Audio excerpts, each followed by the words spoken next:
Guys, स्वागत है आपका सक्सेस अपनेक्स यूट्यूब चैनल पर। और 5000 plus mechanical engineering objective questions को हम डिस्कस कर रहे हैं और थ्योरी ऑफ मशीन्स का ये है 19वां लेक्चर।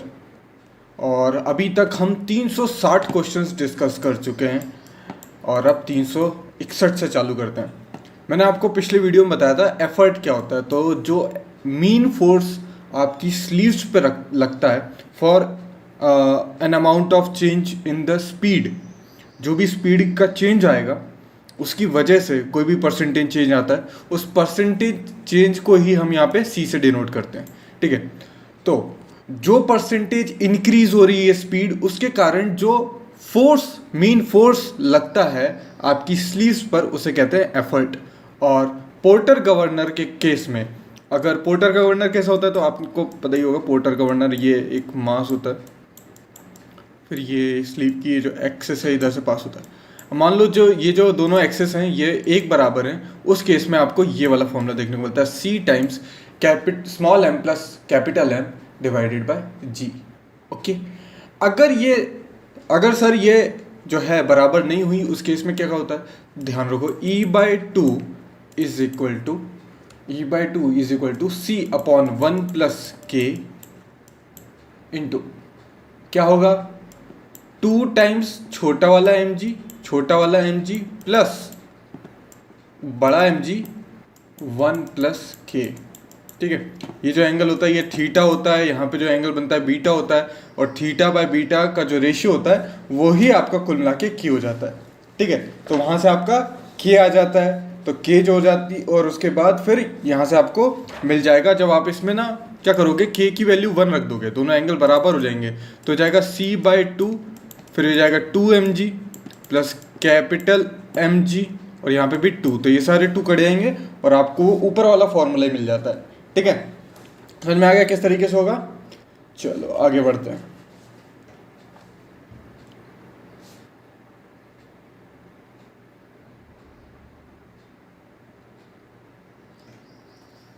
एक बार ये थीटा बीटा में एक बार समझा देता हूँ तो वो भी हो जाएगा। देखो ये मैंने डायग्राम बनाया था, इसको थोड़ा सा अगर मैं एक्सटेंड कर दूँ यहाँ तक, इसको मैं अलग से बना देता हूँ। ठीक है, ये इस तरीके से यहाँ पे बॉल लगी हुई है, ये मैं पोर्टर गवर्नर का केस बना रहा हूँ, dead weight type porter governor होता है। ठीक है, यहाँ पे मैंने स्लीव लगा दी। ठीक है, इसका मास क्या था, कैपिटल एम होता है, इसका छोटे वाले का स्मॉल एम होता है। फिर इसको मैं एक्सटेंड करूँ और यहाँ से इस तरीके से ये जो होता है ये इंस्टेंटेनियस सेंटर ऑफ रोटेशन आ जाता है।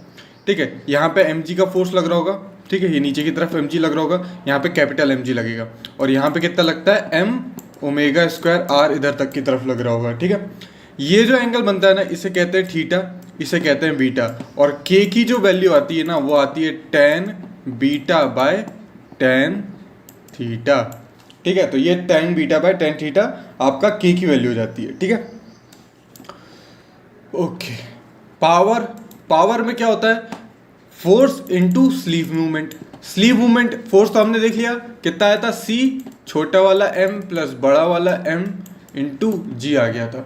स्लीव की मूवमेंट कितनी आती है, स्लीव की मूवमेंट आती है 4hc अपॉन 1 प्लस 2c, दोनों को मल्टीप्लाई कर दो तो 4cc का स्क्वायर 1 प्लस 2c, ये आपका डी वाला फॉर्मूला हो जाएगा करेक्ट आंसर।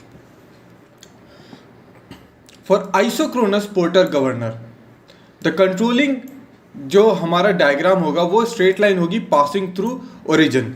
ठीक है, तो ये कह रहा है कि अब कंट्रोलिंग डायग्राम क्या होता है, कंट्रोलिंग फोर्स क्या होते हैं वो हम देख लेते हैं। ठीक है, पहली बात तो ये देखो कि यहाँ पे ये थोड़ा सा मेरे ख्याल से गलत दिया हुआ है। क्यों गलत दिया हुआ है वो मैं आपको बाद में बताता हूँ, फिलहाल हम देखते हैं कि कंट्रोलिंग फोर्स डायग्राम क्या होते हैं। मैं एक स्क्रीन ले लेता हूँ ब्लैक।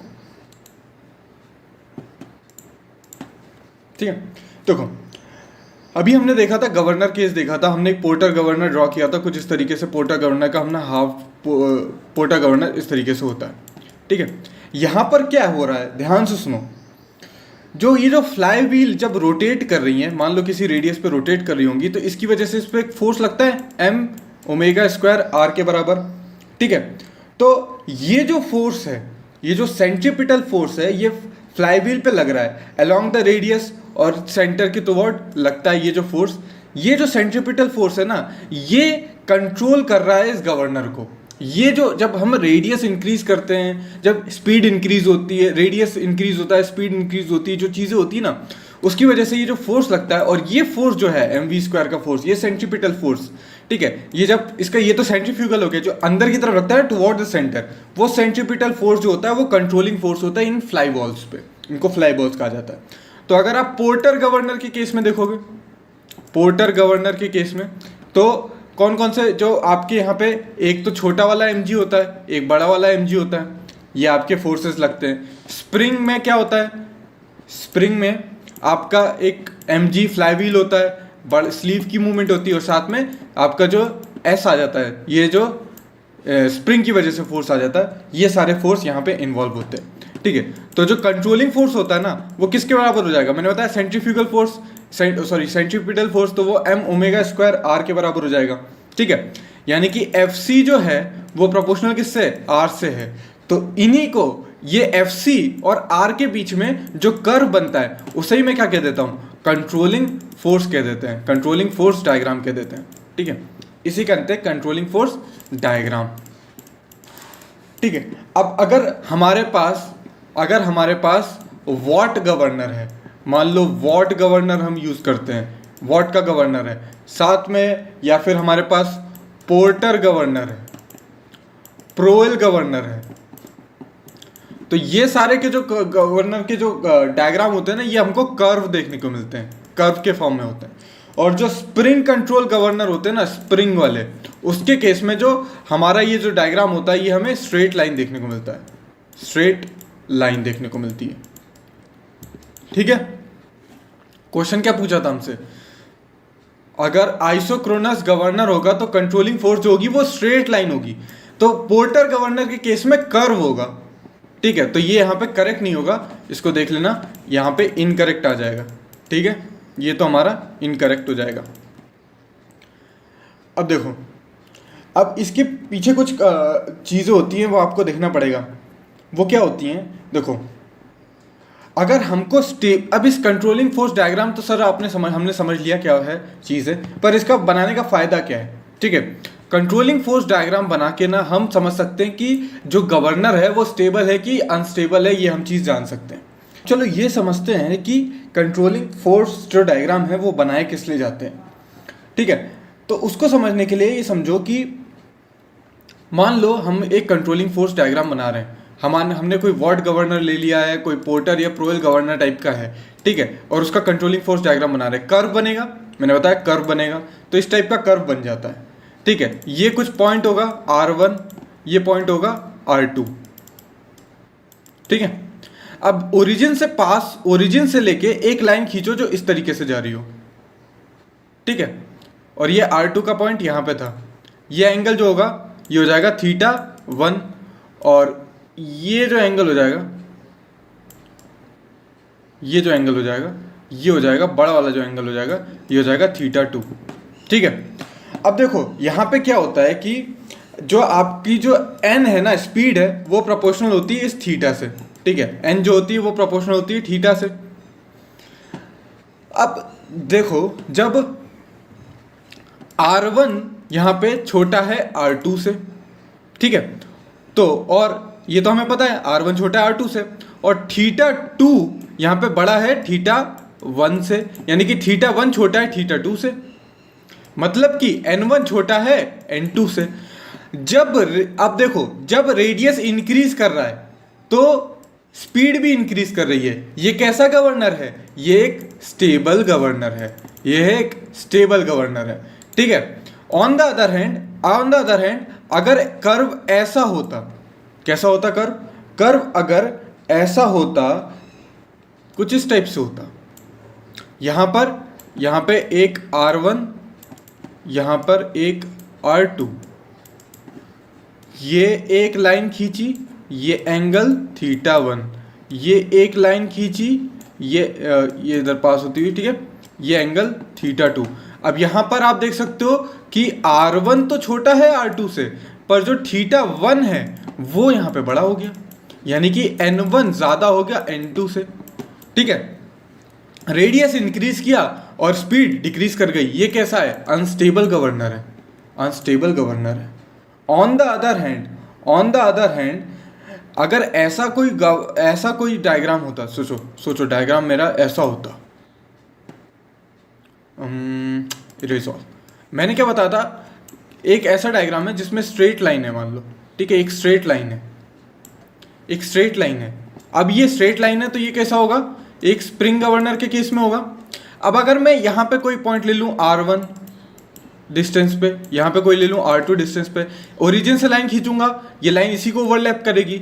आप नहीं देख सकते कि θ1 θ2 सब बराबर होंगे, और थीटा क्या बताती है? स्पीड बताती है। थीटा ही, यानी कि n क्या होता है? अंडर रूट प्रोपोर्शनल होता है tan थीटा से, ठीक है। तो मतलब अगर थीटा इंक्रीज करेगा तो n इंक्रीज करेगा, डायरेक्टली प्रोपोर्शनल मतलब, ठीक है। तो यहां पर रेडियस R1 R2 बड़ा है, R2 रेडियस इंक्रीज कर रहा है, स्पीड कांस्टेंट है। पिछले वीडियो में डिस्कस किया था, ये कौन सा गवर्नर का डायग्राम होगा? आइसोक्रोनस गवर्नर का डायग्राम होगा, ठीक है। तो और ये समझ लो कि पोर्टल प्रोल गवर्नर, ये जो सारे गवर्नर होते हैं ना, इनका कर्व बनेगा, और जो हमारे स्प्रिंग कंट्रोल गवर्नर होते हैं उसका बनता है हमारा, क्या बनता है? हमारा स्ट्रेट लाइन बनता है, ठीक है। चलिए आगे बढ़ते हैं। Controlling force diagram of a spring control governor is a curve passing through origin. Spring control diagram के लिए कर्व बनता है क्या? नहीं, स्ट्रेट लाइन बनती है, ठीक है। तो यहां पे नो हो जाएगा। A spring control governor is said to be unstable while the controlling force diagram decreases as the radius increases. Unstable कब होगा? अनस्टेबल तब होगा, अभी देखना हमने, जब हमारा जो थीटा एंगल है वो डिक्रीज कर रहा है, मतलब कंट्रोलिंग फोर्स डायग्राम डिक्रीज कर रहा है और रेडियस इंक्रीज कर रहा है, तो वो अनस्टेबल हो जाता है। ऑन द अदर हैंड अगर उसको स्टेबल गवर्नर होना है तो कंट्रोलिंग फोर्स डायग्राम इंक्रीज करना पड़ेगा as the radius of rotation increases, as the radius of rotation increases. A spring control governor is said to be isochronous. Isochronous कब होता है? जब हमारी जो स्पीड होती है या कंट्रोलिंग फोर्स डायग्राम जो होगा वो कांस्टेंट रहे for the all radius of rotation, जैसे कि ओरिजिन से पास होने वाला कर्व था। कंट्रोलिंग फोर्स डायग्राम हमेशा कांस्टेंट रहेगा, रेडियस ऑफ रोटेशन बढ़ाते जाओ, थीटा की वैल्यू हमेशा कांस्टेंट रहेगी। The spring control governor is found unstable. Unstable अगर स्प्रिंग कंट्रोल गवर्नर हो जाता है तो ध्यान रखो, अगर उसको हमको वापस से स्टेबल करना है तो उसकी स्टिफनेस को हम डिक्रीज कर देते हैं, ठीक है। हमने देखा था अगर बहुत ज़्यादा स्टिफ होता है तो वो सेंसिटिव नहीं होता है, ठीक है। और अगर हमको उसको स्टेबल बनाना है तो हम उसकी स्टिफनेस डिक्रीज कर देते हैं। तो दोनों पॉइंट ध्यान रखना। Spring control governor is set to be stable. Stable कब होगा? जब controlling force diagram Y axis पे कैसा प्रोड्यूस कर। अच्छा हाँ, अब चलो देख लो। अभी तक हमने तो कर्व देख लिए थे, ठीक है, कर्व देख लिए थे।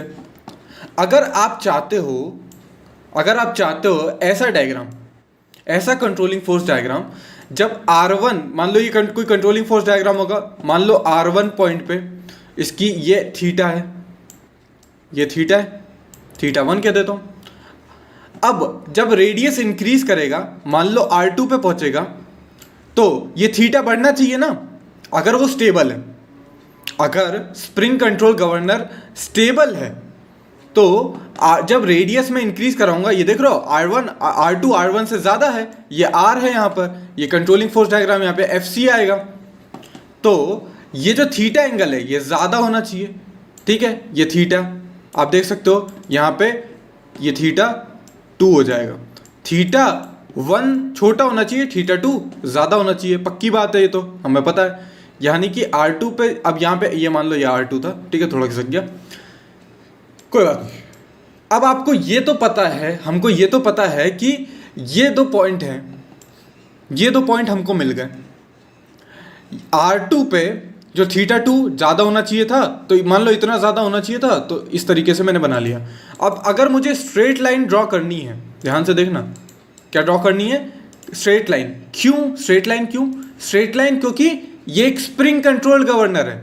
स्प्रिंग कंट्रोल गवर्नर के केस में आपका एक स्ट्रेट लाइन बनती है ना controlling force diagram, straight line बनेगी। तो मुझे स्ट्रेट लाइन ड्रॉ करनी है इन दोनों पॉइंट से पास होते हुए। तो कैसी स्ट्रेट लाइन आएगी? वो स्ट्रेट लाइन कुछ इस तरीके से आएगी, है ना, कुछ इस तरीके से आएगी। मतलब अब ये ओरिजिन पे वाई एक्सिस में नेगेटिव इंटरसेप्ट कट कर रही है, ठीक है। यहां पे नेगेटिव आ रहा है, देख रहे हो, वाई एक्सिस के नीचे है, नेगेटिव है। नेगेटिव वाई एक्सिस पे जब इंटरसेप्ट प्रोड्यूस हो रहा है तो वो कौन सा होगा? स्टेबल होगा, है ना। मैंने आपको प्रूफ करके बता दिया कि क्यों होगा। बिलो द ओरिजिन अगर इंटरसेप्ट आएगा, ठीक है, तो फिर वो स्टेबल होगा। अनस्टेबल के कैसा होगा सर? देखते हैं आगे वाले क्वेश्चन में। चलो, आइसोक्रोनस का तो मैंने बताया था स्ट्रेट लाइन होगी। आइसोक्रोनस का कैसे मैंने बताया था? ये आपकी स्ट्रेट लाइन होगी। स्प्रिंग कंट्रोल गवर्नर के केस में स्ट्रेट लाइन आएगी, और जब ओरिजिन से पास होगी तो θ1 θ2 सब बराबर होंगे और वो आइसोक्रोनस हो जाएगा। पर अनस्टेबल की बात अभी तक नहीं हो पाई। अनस्टेबल की भी बात कर लेते हैं। मान लो ये y इंटरसेप्ट जो कट कर रहा है वो पॉजिटिव पे कर रहा है, पॉजिटिव पे कर रहा है। तो उस केस में क्या करते हैं हम? R1 R2 वाला खेल खेल के देखते हैं। ये मान लो मेरा R1 है, ये मेरा क्या है? R2 है। R1 पे मैंने ड्रॉ किया तो ये मुझे क्या मिला? ये θ1 मिला। R2 पे मैं ड्रॉ करूंगा तो मुझे क्या मिलेगा? ये θ2 मिलेगा। क्लियरली देख सकता हूँ, क्लियरली देख सकता हूँ कि θ1 जो है वो बड़ा है θ2 से, यानी कि N1 बड़ी होगी N2 से। इतना तो पक्की बात है। पर मुझे ये भी पता है ना कि यहाँ पे R1 तो छोटी थी R2 से, रेडियस इंक्रीज किया, स्पीड डिक्रीज कर गई। ये क्या है? अनस्टेबल गवर्नर है, अनस्टेबल गवर्नर है, ठीक है। ये अनस्टेबल का केस था, ठीक है। और यहाँ पर इस क्वेश्चन में क्या पूछा गया है? इस क्वेश्चन में पूछा गया है if the controlling force line of a spring control governor when produce intersect, जो वाई एक्सिस पे ओरिजिन आ रहा है, ओरिजिन पे इंटरसेप्ट आ रहा है, मतलब ओरिजिन से पास हो रहा है, तो आइसोक्रोनस बन जाता है, ठीक है। If the controlling force line of a spring control governor when produce above the origin आती है, अबव द ओरिजिन मतलब पॉजिटिव, ये पॉजिटिव आ रहा है तो गवर्नर अनस्टेबल हो जाएगा, ठीक है। अब इसका जो डायग्राम बनेगा वो क्या था? y is equal to M X plus C. Y axis पे क्या था? वाई एक्सिस पे एफ सी लिया था, यहाँ पे क्या लेता हूँ मैं? एफ सी लेता हूँ, ठीक है। m कुछ भी होगा, x पे क्या है? यहाँ पे r है तो यहाँ पे एम आर। और ये जो c है, ये जो c है, ये एक अनस्टेबल गवर्नर के लिए क्या था? पॉजिटिव आएगा ना, यहाँ पे प्लस आएगा, तो अनस्टेबल के लिए पॉजिटिव आएगा। जब ये स्टेबल हो जाएगा, ये वाला नीचे वाला डायग्राम, ये जब स्टेबल हो जाएगा तो एफ सी वैसा का वैसा रहेगा, एम आर माइनस बी आ जाएगा। जब माइनस बी आया तो स्टेबल, अनस्टेबल के लिए क्या आएगा? अनस्टेबल के लिए पॉजिटिव आएगा। तो यहाँ पे माइनस आ रहा है बीच में, तो ये क्या हो जाएगा? एक स्टेबल स्प्रिंग कंट्रोल गवर्नर हो जाएगा, ठीक है। Spring control governor is set to be unstable.